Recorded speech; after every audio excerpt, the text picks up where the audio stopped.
오늘도 평소 좋아하는 설렁탕을 한 그릇 먹으면서 소금을 얼마나 넣어야 하나 순간 고민에 빠집니다. 맛있게 먹으려면 한 티스푼은 넣어야 하는데 건강을 생각해서 반을 덜어내고 모자란 간은 김치로 대신했습니다. 여러분도 혹시 저와 같이 소금을 넣을 때 잠깐 망설이게 되지 않으신가요? 나이 들어가니 건강에 대한 걱정은 떨칠 수가 없고 특히 소금에 대한 경계를 놓을 수 없는 것이 현실입니다. 소금이 정말 고혈압과 뇌졸중, 심장 질환 등을 일으키는 원인일까요? 짜게 먹는 것이 정말 몸에 치명적일까요? 그런데 이런 사실들이 잘못된 생각일 수 있다는데요. 2014년 미국 고혈압학회 연구진은 고혈압과 소금의 유의미한 연관성을 찾기 어려웠고, 소금 섭취와 혈압 변화 사이에는 일관된 연관성이 없었다는 연구 결과를 발표했습니다. 고혈압에 영향을 주는 요소는 음주, 나이, 비만 등 여러 가지가 있으며 이 가운데 비만이 고혈압에 가장 큰 영향을 준다고 밝혔습니다. 오늘은 우리가 생각지도 못했던 소금의 오해와 진실. 왜 싱겁게 먹어도 우리의 잔병치레는 끝나지 않는 것인지. 원인 모를 염증과 만성질환에서 탈출하는 최강의 소금 사용 설명서. 바로 100년 면역력을 키우는 책, 짠맛의 힘에 관한 이야기입니다. 사실 이 책은 의사나 약사, 영양학자들을 상당히 불편하게 만듭니다. 우리가 진실이라고 배웠던 소금에 대한 과학적 또는 의학적 사실이 그러하지 않음을 솔직하게 인정해야 하기 때문이죠. 이것은 단순히 소금 이야기가 아닙니다. 고혈압, 당뇨, 염증 등 몸에 단 하나라도 질병을 달고 산다면 이 영상을 끝까지 봐주시길 바랍니다. 오늘 알려드릴 소금에 대한 진실을 여러분의 삶에도 조금씩 적용해 보시면 어떨까 생각합니다. 이런 작은 삶의 변화가 여러분의 건강하고 행복한 노후를 만들어줄 것이라 확신합니다. 소금에 대한 오해. 짜게 먹으면 고혈압이 과학적으로 증명된 사실처럼 인식되면서 소금은 소리 없는 살인자, 성인병의 근원 같은 억울한 꼬리표를 달게 되었다. 소금이 우리 몸과 삶에서 어떤 일을 하는지 제대로 알기도 전에 무지막지한 오해부터 쌓이게 된 것이다.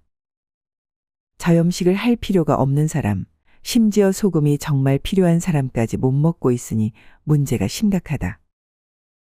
의료계와 학계뿐 아니라 정부까지 나서서 강력한 저감화 정책을 펴고 있는 것을 보면 명확한 과학적 근거가 있을 거라고 생각들을 하지만 사실은 그렇지가 않다. 과학적이라고 할 만한 명확한 근거가 없는데도 잘못된 믿음이 수십 년을 이어오고 있다. 우리나라 보건당국이 세계보건기구와 미국이 내세운 기준을 근거로 삼아 저염식 정책을 펼치는 동안 미국에서는 한국이나 일본처럼 소금 섭취를 늘려야 한다고 주장하는 목소리도 나오고 있다. 소금 섭취가 고혈압에 끼치는 영향이 크지 않다는 연구, 저염식이 반드시 건강에 좋은 것이 아니며 소금 섭취가 부족했을 때 오히려 더 큰 문제가 발생한다는 논문과 연구 결과도 상당수 존재한다. 미국 심혈관 전문의이자 학자 제임스 디니콜란토니오도 소금의 진실에서 소금에 대한 잘못된 인식을 바로잡아야 한다고 주장한다. 특히 그는 소금 섭취가 많은 나라들에서 오히려 고혈압, 관상동맥, 심혈관계 질환 발병률이 낮고 그에 따른 사망률도 매우 낮다면서 미국의 저염식 정책을 강도 높게 비판한다. 소금 제한이 마치 누구에게나 해당되는 건강 지침인 것처럼 학계와 정부, 보건 당국이 주장해왔지만 이는 사실과 전혀 다르며 죄책감을 버리고 진짜 건강을 위해서는 소금 섭취를 지금보다 늘려야 한다는 것이다. 세계보건기구는 하루 소금 섭취 권장량을 5g, 나트륨 2g 미만으로 정해놓았는데 하루 섭취 권장량을 두고도 의견이 분분하다. 근거가 명확하지 않다는 이유 때문이다. 국내 학계에서도 이를 비판하는 학자들의 목소리가 점점 커지고 있다. 최수환 전북의대 교수는 권장 섭취량의 기준이 되는 연구가 단기간에 소규모 임상 실험을 바탕으로 한 것으로 근거가 미약하다고 주장한다. 세계보건기구에서 권장하는 하루 권장 섭취량을 우리가 그대로 따라야 하는지 의문이며 맹신하는 것도 문제가 있다고 지적하면서 한국인의 특성을 고려한 새로운 연구가 절실하다고 주장한다.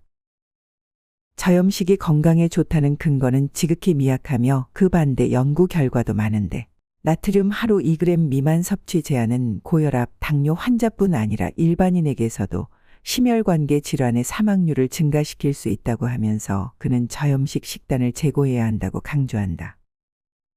우리는 그동안 소금이 과다했을 때의 문제점만 부각시키느라 정작 소금이 부족했을 때 어떤 문제가 발생하는지에 대해서는 오랫동안 간과하고 지내왔다. 소금이 부족하면 생명이 위태로울 만큼 치명적일 수 있다. 소금이 없으면 숨을 쉬고 근육을 움직이고 심장을 뛰게 할 수 없다. 소화액이 분비되지 않으면 소화도 안 되고 어지럼증, 구토, 무기력, 불안, 염증, 저체온 등 신진대사와 혈액순환에 심각한 문제가 생긴다. 건강을 위해 저염식을 해야 한다고 주장하는 사람들 가운데 소금 대신 파, 마늘 같은 향신료나 과일 등으로 대체의 맛을 내거나 저염 요리법을 전파하는 사람도 있다. 파, 마늘, 후추, 과일청 등은 소금이 아니다. 매운맛과 짠맛은 전혀 다른 맛이다. 간의 핵심은 소금이다. 소금이 필요한 사람에게 소금 아닌 다른 것들은 대체제가 될 수 없다. 염분을 줄이기 위해 엉뚱한 것들을 에둘러 먹다 보면 결국 우리 몸은 그 소금기를 채우기 위해 끊임없이 다른 음식을 찾게 된다. 배가 부른데도 뭔가 부족하다고 여겨 자연스레 과식이나 폭식으로 이어진다. 50대 후반의 정 씨의 경우 50대 초반부터 고혈압 약을 복용했다. 늘 뒷골이 당기고 눈이 뻑뻑한 느낌이 있었다. 고지혈증과 콜레스테롤 수치도 높은 편이었다. 만성 위염이 있어 소화도 안 되고 잠을 자도 피곤이 풀리지 않아서 만성 피로에 시달리고 있었다. 가족 가운데 뇌졸중 환자가 있어 혈압 수치에 늘 신경을 쓰며 지냈다. 고혈압 진단 이후 육류도 줄이고 채식 위주의 저염식을 계속해 왔는데 변비가 생기고 탈모가 심해지고 전립선에 문제가 있어 깊은 잠을 잘 수 없는 등 전반적으로 체력과 컨디션이 안 좋은 상태였다. 혈압약을 먹으면서 힘을 쓰지 못하는 것 같다고 했다. 그는 평생 혈압약을 먹어야 한다는 것은 약으로 고칠 수 없다는 것 아니겠느냐고 하면서 다른 방법을 찾다가 몸이 필요로 하는 걸 먹기로 했다. 국물이나 찌개류를 좋아하고 돼지고기를 즐겼다. 음식을 간간하게 먹고 좋은 소금을 따로 챙겨 먹었다. 하루 30분 이상 바른 자세로 걷기 운동을 했고 틈틈이 허리 운동, 목 운동, 어깨 운동도 해주었다. 머지않아 무겁던 몸이 가벼워졌고 혈압도 안정적으로 되었다. 그리고 6개월 뒤 혈압계를 아예 잊어버리고 살 만큼 건강을 되찾았다. 이후로도 13년째 소금을 꾸준히 섭취하면서 건강관리를 하고 있다. 이렇게 소금에 대한 오해를 풀고 충분히 섭취하면 놀라운 변화를 경험하게 된다. 신체적으로는 염증 및 통증, 변비, 설사가 없어지고 숙면을 취하게 되어 피로가 풀리고 그로 인해 체력 및 피부가 좋아진다. 신체적 변화만 있는 것이 아니다. 머리가 맑아지고 집중력과 판단력, 기억력이 좋아져 학습 능력과 업무 능력이 향상되고 부정적이던 성격이 긍정적이 되고 불안증이 없어진다. 또한 급한 사람이 느긋하고 여유 있는 성격으로 바뀌는 등 정신적 변화도 나타난다. 이쯤 되면 소금이 무슨 만병통치약이라도 되느냐고 할 수도 있겠다. 당연한 이야기지만 소금은 만병통치약이 아니다. 만병통치약이 아니듯 만병의 근원도 아니고 건강을 해치는 원흉 역시 아니다. 어떤 식품이나 물질도 그것 자체로 약이거나 독인 것은 없다. 얼마나 먹느냐, 즉 양의 문제이고 다른 식품이나 물질과의 균형 관계의 문제다. 사실 우리는 소금만 먹고 살지 않는다. 밥도 먹고 반찬도 먹고 커피도 마시고 과일도 챙겨 먹는다. 곡류와 나물, 채소 비중이 여전히 높은 한국인의 경우 칼륨 섭취량이 결코 적지 않다. 삼겹살을 먹을 때도 상추쌈에다 파절임을 같이 먹고 밥을 꼭 먹으며 김치는 기본으로 챙긴다. 나트륨 폭탄이라는 김치찌개, 된장찌개 등 국물 음식에는 나트륨만 있는 것이 아니다. 건더기인 김치, 두부, 호박 국물을 낸 다시마, 멸치 등 따져보면 칼륨과 칼슘, 마그네슘 등 다양한 영양소로 구성되어 있다. 게다가 국물 형태로 물과 함께 먹다 보니 나트륨 양이 많다고 해도 물에 희석되어 염분 농도는 오히려 낮아진다. 세계보건기구가 정한 나트륨 섭취 기준 2g과 한국인 섭취량 4g을 단순 비교하면 2배나 많아서 과다하게 먹고 있는 것처럼 보이지만 그 내용을 들여다보면 그렇지가 않다.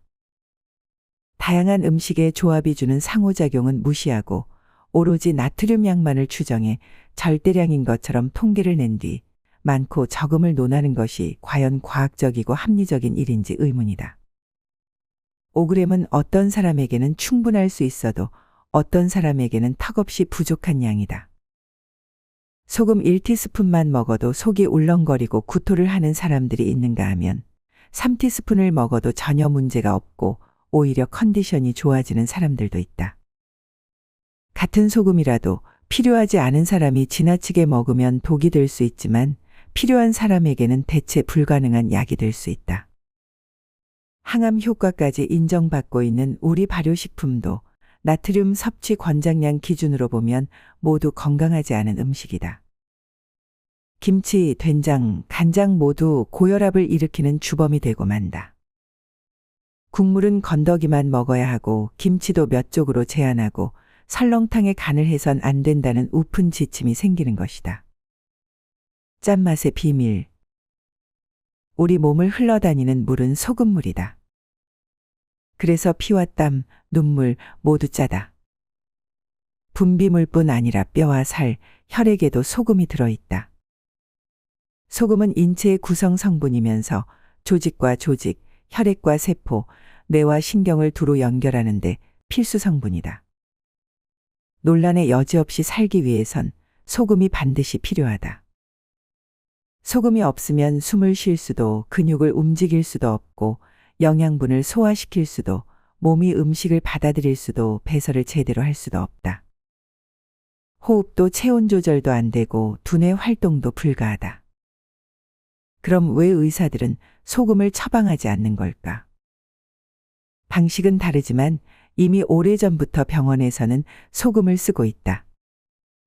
사실 소금을 가장 많이 쓰는 곳이 바로 병원이다. 먹어서 보충하는 방식이 아니라 정맥에 직접 주사하는 방법으로. 아픈 사람이 병원을 찾을 때 가장 많이 맞는 수액이 바로 생리식염액, 즉 소금물이다. 기초수액은 특별한 약물이 들어있는 것이 아니라 염화나트륨 용액이다. 용도에 맞춰 포도당이나 아미노산 등 영양분을 첨가해 제조하지만 기본은 염화나트륨 용액이다. 수액은 맞고 난 뒤 기운이 나고 컨디션이 회복되는 것은 수액 안에 있는 특별한 약물 때문이 아니다.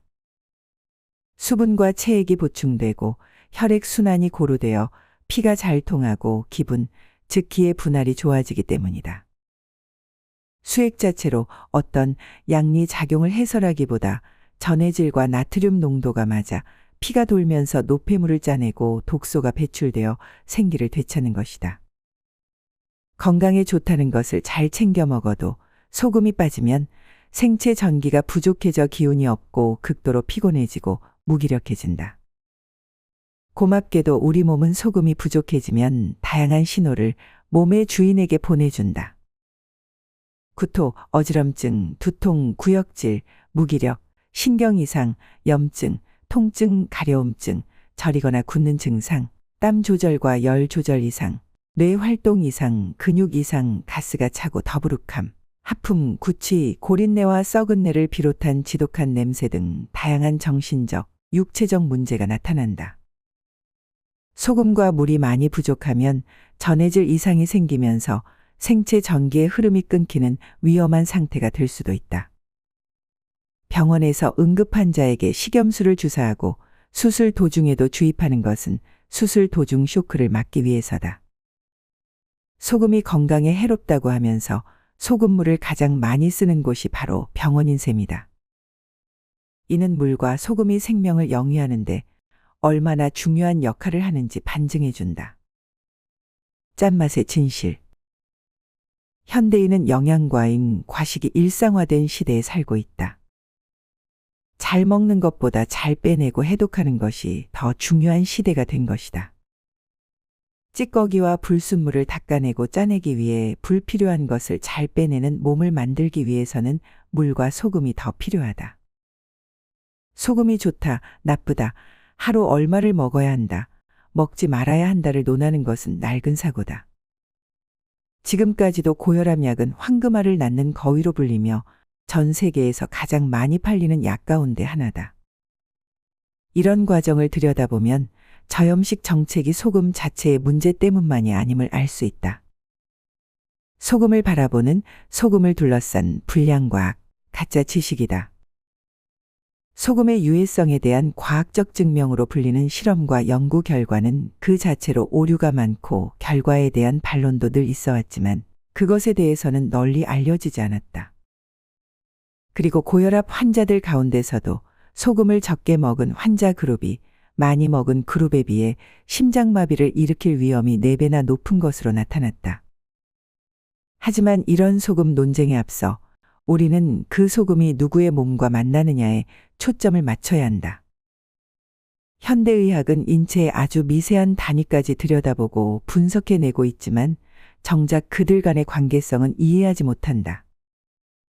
환자의 개별적인 특성과 상황을 충분히 고려하지 못하는 것이 한계로 지적된다. 소금은 독도 되고 약도 된다. 즉 소금을 먹는 사람이 몸과의 상호작용에 따라 그 효과가 달라지는 것이다.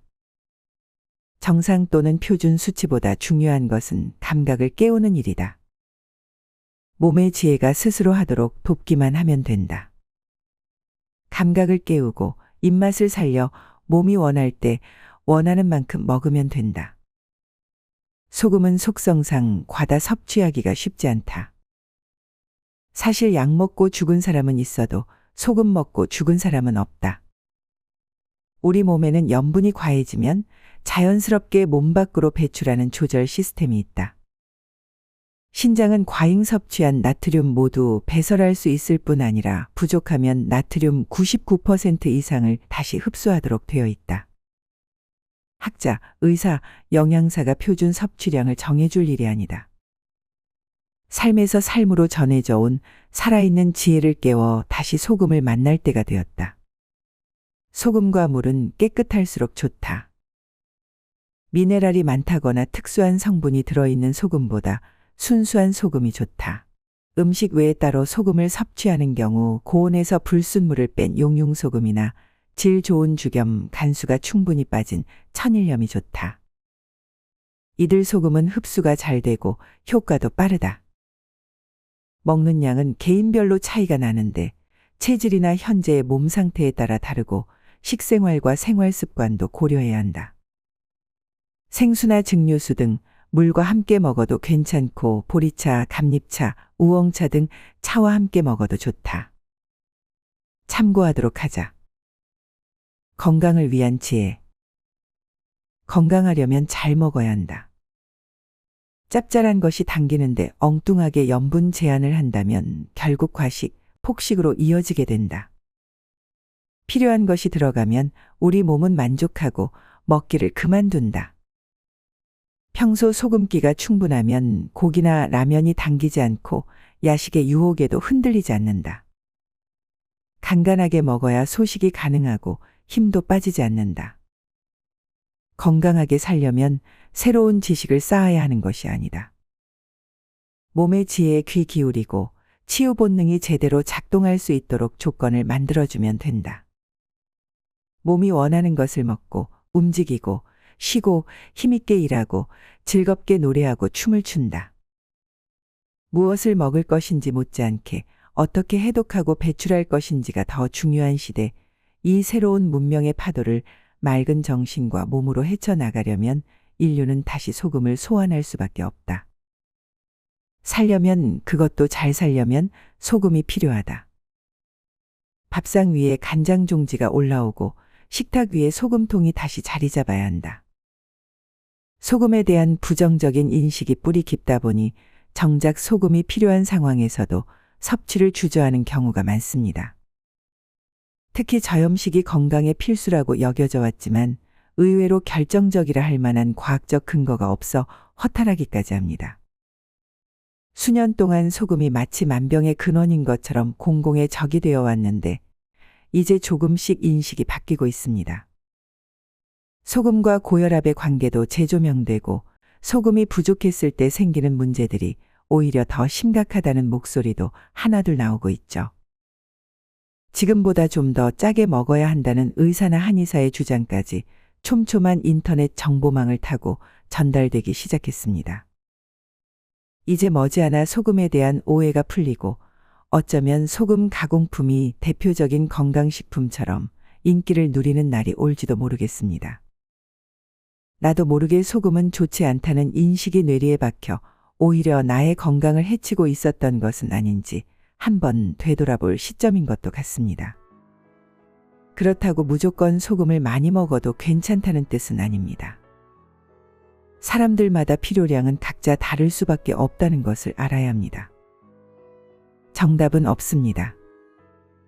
건강한 인생을 위해 나의 몸에 맞는 소금 섭취 방법을 찾아나가는 자세가 중요한 것 같습니다.